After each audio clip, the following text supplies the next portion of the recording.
There is a $15 technique from ancient Persia that can lower the temperature inside your entire home by 20 degrees. No electricity is required, no air conditioning unit, and no fan. It involves just three materials you likely already possess, set up in a manner that is no longer taught. This method cooled palaces in the Iranian desert for 3,000 years. It remains effective in a modern suburban house. And once you realize how uncomplicated it is, you will wonder why we ever stopped utilizing it. Last August, my electricity bill reached 280. The AC was operating almost continuously, yet the upstairs bedroom still felt like an oven by 4 hours in the afternoon. I began looking at the prices of portable units, mini splits, and even whole house fans. Every choice started at four figures. Consequently, I took the opposite path. I went backward, way backward, because before the existence of electricity, people in some of the hottest locations on Earth, Iran, Egypt, and parts of India, maintained homes cooler than mine is currently, and they achieved this using nothing but air, water, and gravity. The technique utilizes two basic physics principles functioning in tandem. The first is known as the stack effect. Hot air rises. That is the essence of it. If you provide hot air with an exit at the peak of your house, it departs. The moment it leaves, it draws in new air from below to take its place. The second principle is evaporative cooling. When water evaporates, it absorbs heat, a significant amount, roughly 550 calories per gram, which represents more energy than nearly any other phase change found in nature. If you compel incoming air to travel through wet material, that air decreases in temperature before it ever reaches you. The Persians discovered how to merge these two effects into a single architectural element. They referred to it as a bajir. We translate this as a windcatcher. And here is the detail that will surprise you. You do not require a tower. You do not need to renovate your house.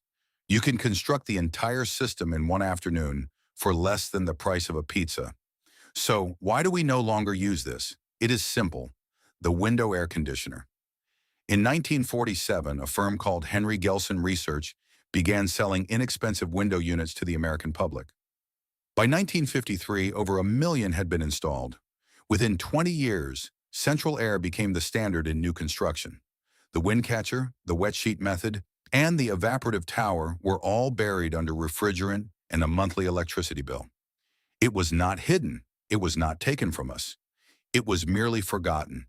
It was replaced by something more convenient and infinitely more costly to operate. But the physics never altered. Hot air still rises, water still evaporates, and in regions where electricity is unreliable or too expensive, this exact system still cools millions of residences. We simply stopped paying attention. Here is what the modern version looks like. You select a single window on the shaded side of your house. North or east facing is ideal.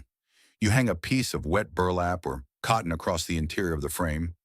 Then you open a window on the upstairs sunny side or crack the attic vent if you possess one.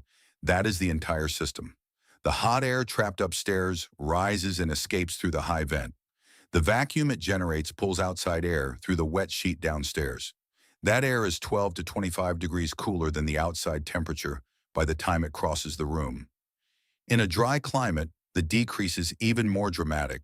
I measured mine at 21 degrees on a 95-degree day.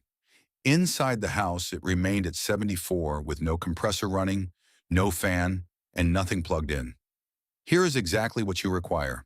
1 yard of natural burlap or unbleached cotton, costing about $5 at any fabric store. 1 5-gallon bucket, about $4 if you do not already have one. 1 spring-loaded curtain rod that fits your window opening, about $6.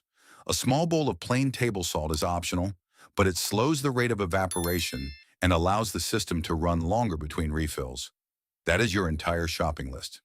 $15, more or less. Now for the installation. Pick the shadiest window in your house, ideally on the side facing the prevailing breeze. Mount the curtain rod inside the window frame. Drape the burlap over it so the bottom edge of the fabric sits inside the bucket. Fill the bucket with water until the burlap is completely saturated. The fabric wicks water upward through capillary action and remains wet for hours without you touching it. Now go upstairs, open a single window on the opposite side of the house, or crack an attic access hatch if you have one. The larger the temperature gap between the high vent and the low intake, the harder the system pulls. That is it. The house begins cooling within about 10 minutes. It reaches peak cooling within an hour.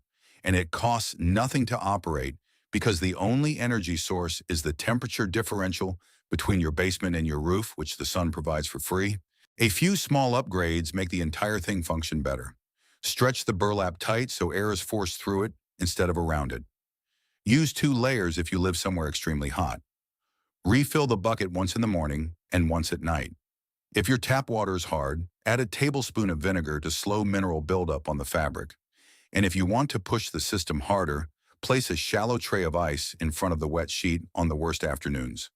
The cold radiating off the ice combined with the evaporative pull will drop incoming air another 5 to 8 degrees. None of this requires power. Here is the part nobody tells you. This system gets stronger the hotter it is outside.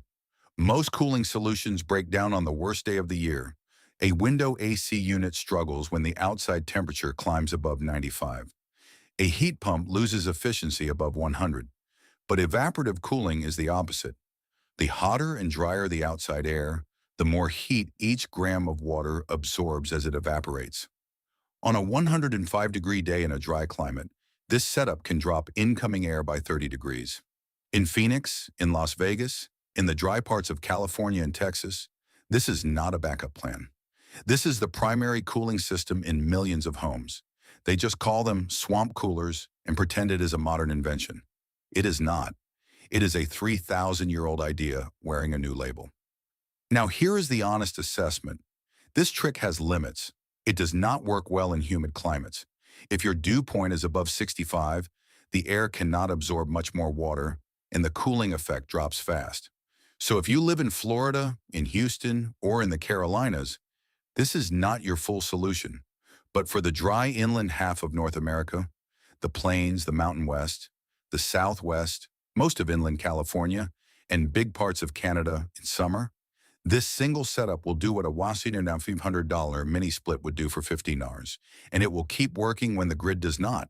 No moving parts, nothing to break, nothing to plug in, just physics and a wet sheet, doing what they did 3,000 years ago in a desert that never had a single watt of electricity. If this story of forgotten DIY has changed the way you look at the heat in your home, please subscribe and like the video. We are excavating the history and technology that they tried to bury. Let's build a more sustainable future together. The next ancient treasure is waiting to be uncovered, and it's even more fascinating. See you in the next one.